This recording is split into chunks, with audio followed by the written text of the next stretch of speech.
Kia ora te whānau. So, why am I making YouTube videos? Why am I making Te Reo Māori videos even though I am not Māori? So, who am I? I am Sensei. I am Japanese. I am primary trained teacher in Tamaki Makaurau, Aotearoa. After 5 years of teaching, I completed my master's program this year, and I'm currently studying Te Reo Māori at Te Wānanga o Aotearoa. Now, here are the driving factors, the why. So, when I did my master's, I found out a lot about the teaching or the education reality of this country. First of all, teacher education.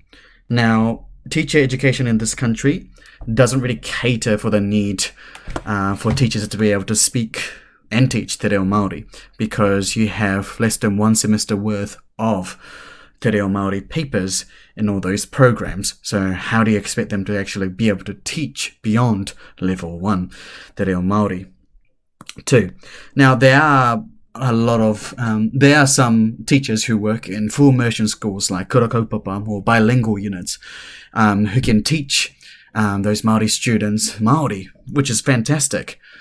But in terms of statistics, 90% of all Māori students in this country are in English medium schools, not Māori immersion schools. Therefore, many of the Māori students will be having their education which doesn't involve Te Reo Māori. Now, is this justice? I don't think so.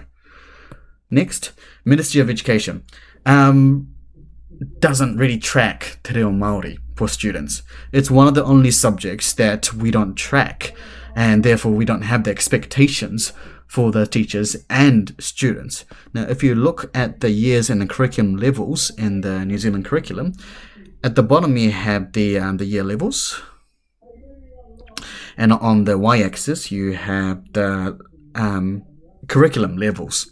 So if you're in year 1 or 2, you should be at level 1. If you're in 3 and 4, you should be transitioning into level 2.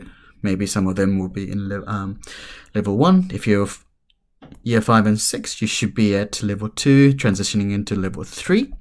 And if you're in year 7 and 8, you should be at 3 or transitioning into level 4 by the end. So, but the reality is, most of the students get stuck here in Te Reo Māori. I can't draw a circle properly. There we go. So that's what's happening in this country. We have a lot of the students who are stuck at level 1 because the teachers can't teach beyond level 1. Right.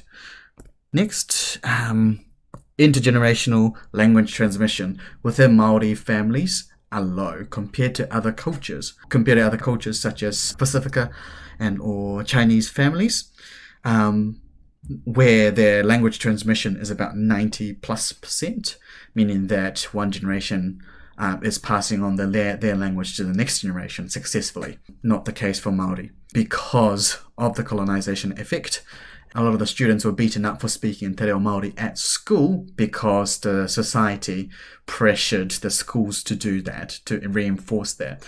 So in order to survive, you got to be able to speak English and not speak Te Reo Māori, and that had a long-term effect basically, and hence why the intergenerational language transmission in Māori families are quite low. And education, in my opinion, is the way to go, way to rectify it, way to break the chain, to allow the intergenerational language transmissions. Now, lastly, justice for tamariki. As I said, 90% of our Māori students are in English medium schools, and for me to think that some of them will grow up not knowing their own language is pretty sad.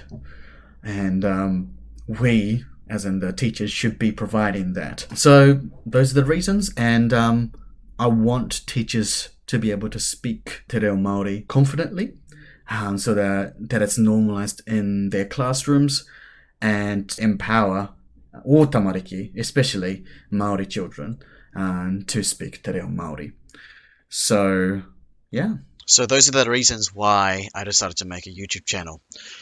Kia kaha Te Reo Māori and ka kite anō.